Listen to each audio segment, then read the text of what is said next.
It's hot. It's very hot in my room. I'm sweating.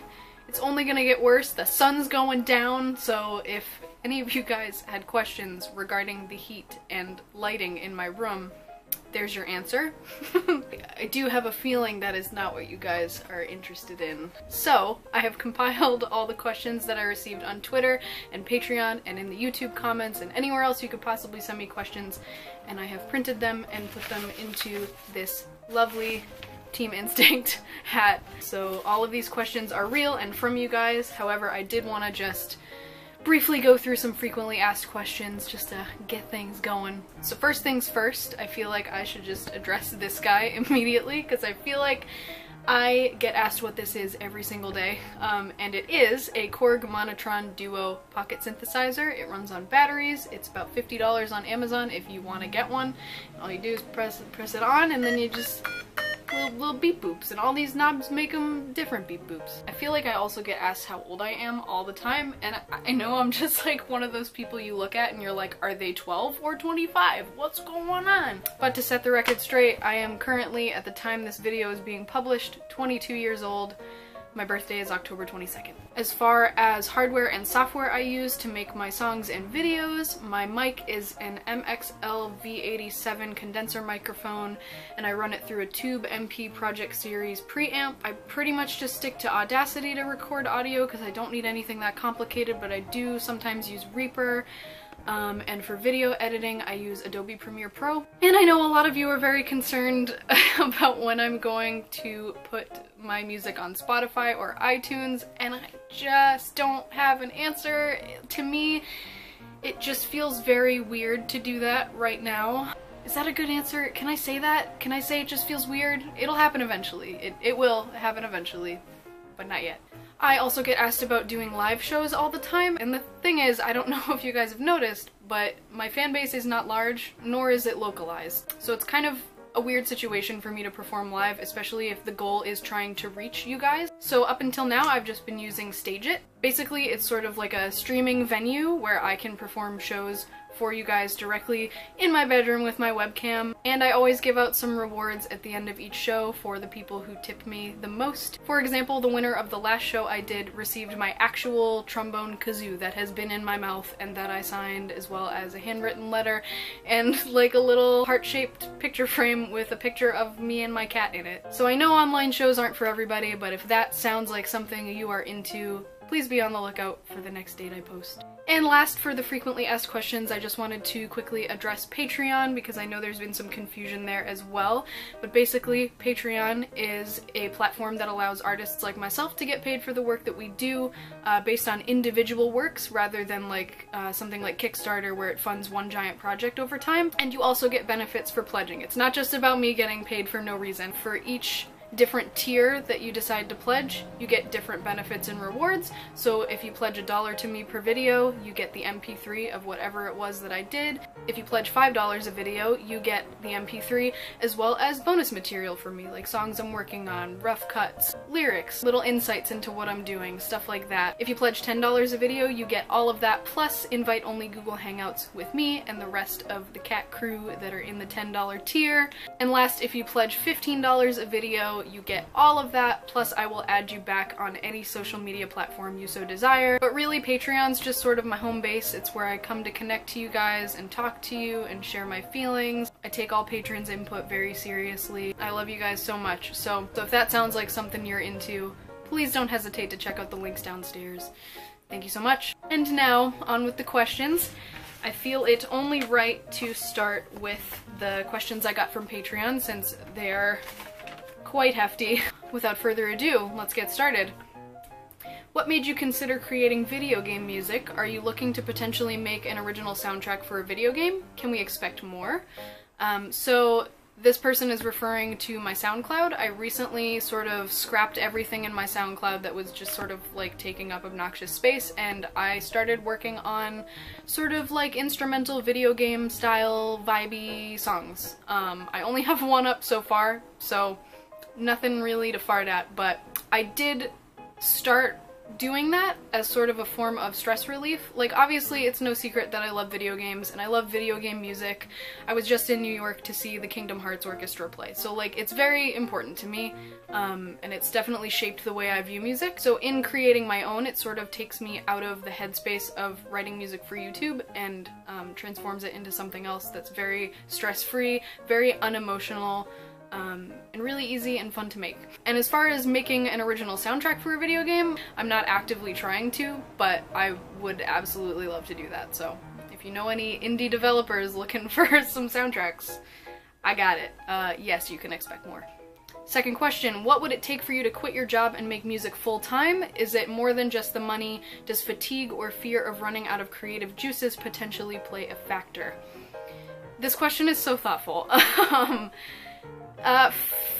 As far as the fear of running out of creative juices and like the fatigue that comes with like work being so emotional is definitely real. I feel that fear a lot, but I realistically don't think that that would hinder me as far as pursuing music as a full-time career. I think that's just part of it, and that's part of any job. You just sort of have to keep rolling with it and look for ways to find new inspiration. But as far as what it would take for me to quit my day job and work full-time on music, it really is about the money, and like I don't want to say that, but it's true. Like I've just always been super poor, and like I don't know how else to say it. My end goal of life and of working in general is to be able to live comfortably and love my life at some point, and for me to quit my job and work full-time with music, I would have to be in a comfortable situation to do so, and I'm just not yet, so we'll see. Third question, would you be interested in allowing someone or hiring someone to make a music video for your original songs? I have a million ideas, especially for Almost. I have a really funny concept that I wanted to do, but it's the same thing with Spotify. I just feel kind of weird about it, so I haven't like made the move yet. Eventually. Question number 4, what would you say is your biggest distraction from work and productivity? Hands down, myself. I am my own saboteur 90% of the time. You know, I work, I have responsibilities that aren't music and YouTube related, so you know, that gets in the way sometimes, but it really is just me and me deciding like, oh, I have 3 days to meet my own personal deadline that I created. Why don't I just stretch the deadline? Or why don't I just work for like 2 minutes and then finish it another day? Like, I just always put things out. And we got our second set of Patreon questions. First one being, what video camera do you use? So in my older videos, I used to use a Nikon D2300, I believe, but it didn't have autofocus and was just so heavy, and like, I'm not a photographer or a filmmaker, so I really didn't need it. So I thought I would sort of like downgrade and get a just like normal run-of-the-mill digital Samsung NX3000. It's really nothing special, but it has autofocus, so it's fine. Second question, do any other people help with the process of making your videos, or do you always do it all yourself? I always do it all myself. Third question, do you have any aspirations to do collaborations with other YouTubers? Yeah, I would love to. Specifically, I don't know if you guys know Ariel McCleary. If you don't, check out her channel, but she slid into my DMs and wants to collab at some point. We don't live anywhere near each other, but we'll make it happen. I really want to. Fourth question, what would you recommend aspiring YouTubers do to build their following more? I would say put the goal of having more followers on the back burner while you try instead to focus on making content that you yourself enjoy. If you like what you're doing and you like watching the videos or whatever content it is that you make, it's gonna be fulfilling in the end no matter what. Right now I have almost 8,000 subscribers. This exact time last year I only had about 1,000, if even, and it took a really, really long time for me to get to that first 1,000. I have been on YouTube since I was like 14, so it takes a really long time, and you need to be able to be comfortable with no one watching. I would also say networking is a plus, but I'm really bad at that, so like I feel like I can't say that? I don't know. Do you have a sort of go-to formula to help you get a video done every month? Not really. Nowadays I try to do at least 2 videos a month, and between work and social life and all the things I mentioned before, it can get pretty hard, some months harder than others, but I feel like it's just a matter of kicking myself in the ass every now and then and just really, like, focusing. Alright, and last question from Patreon we have, what was the most life-changing revelation you've ever had?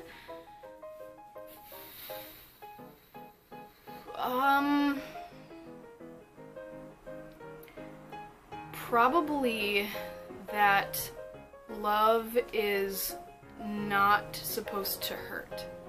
I don't know how many of you know my life story and my experiences with love, but I'll just give you a quick synopsis. Growing up, my mom and dad were either fighting or drunk or both, and it was a very, very toxic environment. They split up when I was 10, and although I didn't really see the effects of that till much later, I realized it sort of rooted my foundation of what I thought love was in a really, really, really dark place. I thought that, like, manipulation and abuse and screaming at each other and disagreeing about everything, but, like, still staying together was, like, the ultimate love, and, like, that sacrifice was, like, it just, oh my god. And then when I was 13, I entered into a 4-year-long, extremely abusive relationship that just filled my head with so much nonsense about how love was supposed to feel and what a relationship or even a friendship was supposed to be like. And since then, I have learned many things regarding this topic, and I could literally, like, do a TED Talk. I could do, like, a 4-hour seminar of all the feelings and thoughts I have on this, but just finally realizing and knowing in my heart that love is not supposed to hurt you just opened so many doors and allowed me to feel good. Like, I don't settle for people who are not nice. I don't put myself in situations where I can be abused or manipulated or any of that. Like, I love love, and it should not hurt. It should not hurt. That everybody needs to know that. If you are in a relationship where you are crying every day, or you feel constantly judged, or you feel like you can't say certain things or do certain things with the person that you're dating, please reconsider your options. Heavy stuff out of the way, let us get into the Twitter and YouTube questions. First one, heavy hitter.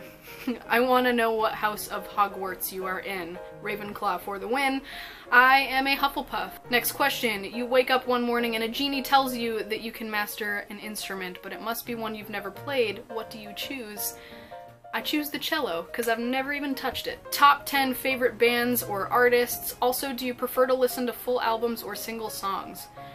I make a lot of playlists on Spotify, so follow me if you want those. But I do really just like putting on my favorite albums and listening to them front to back. I think that's sort of a cultural aspect of music that we're sort of distancing ourselves away from. What is your favorite SpongeBob episode and why? I feel like, can we all just agree that, like, not a single day goes by without someone saying a SpongeBob quote? I have no idea what my favorite episode is, but the first thing that came to my head was the one where Squidward has an existential crisis in the future. Oh, here's the one. What info can you give us about your forthcoming album? How many tracks? Possible release time frame? Do you plan on making any special physical copies for Patreon supporters or anything? Do you ever plan to do a live show to promote it and how that works out? Do you ever plan to do a live show to promote it and see how that works out? And because you wanted more fun questions, what is the first color you ever dyed your hair? Loaded question, Rush Boingo. Listen, I can't, okay, I have this whole, like, board of all the tracks, and each, like, part of it I've done already crossed out, so I know what I have left to do, but it's a lot. If I could give you an estimate of tracks that will be on, like, the final album, I want to keep it at 13, but there are 17 in the running to be on the album. Release time frame, your guess is as good as mine, buddy. I would love to do physical copies for Patreon, and I also want to do a version of the album with commentary for Patreon. And as far as doing a live show to promote it, we'll see, maybe. It's all maybes. It's literally all maybes. And the first color I ever dyed my hair was red. Do you write lyrics first and then music, or the other way around? It's always a little bit different. I would say the way it works out most of the time is I'm either sitting on my stairs where there's a lot of echo, or I'm in the shower and I'll just be like humming a little melody and I'll put some like fake like nonsense words over it, and then if I really like it I'll like hop out of the shower or go to my room and record that little bit on my phone, and then if it was good I'll come back to it later and sort of flesh out a song based on that. Wow, my whole leg's asleep. Oh my god. Ooh, now one side of my face is lit up. I think I'll keep it like that. Speaking of, Ariel McCleary, my love, if you are watching, hello. It feels like strange to talk to you, but Ariel asks, what is your favorite YouTube video of yours? Also, what's your favorite YouTube video that someone else made? So much of my life is on YouTube that I really don't think I can pick a favorite video. I'll have to get back to you on that one. But my favorite videos that I have done are probably Superbad and The Thoughts That Give Me the Creeps, because both of them are very specific vibes. Thoughts That Give Me the Creeps is so cozy and cute and warm, and Superbad's just like very cool. Like, I felt so cool. Next question, are there any colors you haven't dyed your hair yet, and what's next? I don't think I've done like a dark green, and I haven't done most neon colors, but specifically yellow I've stayed away from because it's just not my favorite color. But I don't know what's immediately next. I think I'm just gonna stay gray for a while. What is your hot morning beverage of choice? Well, the stuff that's in here, which is now very room temperature, is a tea that is great hot or iced. That's ingredients include but are not limited to turmeric, ginger, carrots, pineapple, red raspberry leaf, apple, lemon, hibiscus, lots of hibiscus, mate tea. It's very good for you and it tastes delicious, and I drink it every single day. I work at a tea shop, what can I say? Right, what were you originally going to school for before you left to pursue music? Well, I didn't leave school specifically to pursue music. I left school because I was like cripplingly depressed. Like, everything I'd ever been dealing with sort of like came to its highest and angriest point when I was in college. But when I was in school, I was majoring in sociology, and I also took a lot of women's studies courses. If you had to celebrate one day of your life rather than your birthday, which day would it be and why? Dang, dude, I don't know. I don't think I've achieved many achievements or lived such a celebrated life that I have a specific day in mind that I would feel comfortable getting like presents and praise for. Maybe in the future we will find a day that I feel that strongly about. Oh, here's a good one. If you were sexually attracted to furniture, would you increase or decrease the amount of furniture in your house? Well, I feel like I'm sexually attracted to people, right? But I'm not turned on literally all the time if there are people in the room, and it certainly doesn't get worse if there are more people in the room, so I don't think it would be different for furniture. I think I would just have the normal amount of furniture for everyday use in my home. Maybe I would have like more like sexy furniture or like miniatures. Oh my god, I could have like a miniature dollhouse with just the sexiest furniture in it. So that's it for the questions I actually printed and wrote down, but I'm just gonna take one quick little perusal of whoa, dark. The old Twitter. First one we got here. You wake up one morning and a genie grants you a superpower of your choice. What do you pick and how do you abuse ... I mean use it? I would like to be able to heal people and myself. Generally, I just like caring for people, so I would like a power that would help me do that better. Or I'd like to be able to breathe underwater, because that would be sick. Or not have like, I would like to not have a pressure response depending on my altitude. I'd like to just like be able to withstand very high or low pressure scenarios. What's your favorite key to write music in? I'd tell you if I knew, but I don't know how to figure that out. What's the worst meme to come out of 2016 to now? I really didn't like the "what are those" meme. I don't know if that came out of 2016, but I really didn't like it. I don't know, it just bothers me. I think Harambe was a touchy subject. I feel really weird about that whole situation. What's your favorite sandwich? Nothing wrong with a meatball sub, you know what I'm saying? I go to Panera a lot and I always get the same thing of just like hoagie roll, just bread, lettuce, roasted turkey, basil mayo, bacon, kale, spinach, Parmesan cheese, bread. What's your favorite ice cream flavor? My favorite of all time is gotta be peanut butter. However, I've been craving creamsicles like crazy lately, and I did just recently discover I really like blueberries and cream ice cream. Alright, from one singer to another, do you have off days where you feel like your voice isn't in it? Yeah, for sure. This used to happen a lot more when I was younger and I didn't really know what I was doing with my voice. I sort of like didn't care about training vocally or breathing right or just any, you know, vocal warm-ups at all. I would just kind of go for it, and if I sounded like shit, I would just like deal with it. But since then I've learned like correct ways to do things. So it happens way less frequently than it used to, but it still happens, of course. Some days I wake up and it's just not happening. Alright, this looks like it's the last one, but it looks like somebody wants a tattoo tour. Alright, so the first one I got right here is just Memento Mori. It means remember that you're gonna die, essentially. Remember that you're mortal. I like the interpretation that's sort of humbling, as in like, you're not a god, just come back down, stop blowing your head up. You're mortal, you make mistakes, you're human. Just be humble, don't be a dick about your successes, you know? I like that. This guy is just the Libra symbol in an armband because I'm an astrology nerd and I'm a Libra. Don't judge me. And this guy right here just says, every saint has a past, every sinner has a future. Very old quote, means a lot of things to a lot of people. I just sort of take it as, you know, don't judge where people are at in their lives. They have the ability and potential to change, so don't judge them. And it can even be taken as literal as like, oh, someone might have had a bad day today. Try not to judge it. Try not to base your entire opinion on their display of their bad day or their good day, you know? I just have that little cat. It's a women's self-defense cat-shaped keychain you stab people with if you're in trouble. I sort of see it as an empowering symbol in my life as a woman who needs to defend herself. And then of course we got this guy. It's just the 21 Pilots old logo. There's a kind of a long story that goes with that one. It's not just because I like the band a lot, but that's another story for another time. It's just very long and I'm trying not to make this video 3 hours long.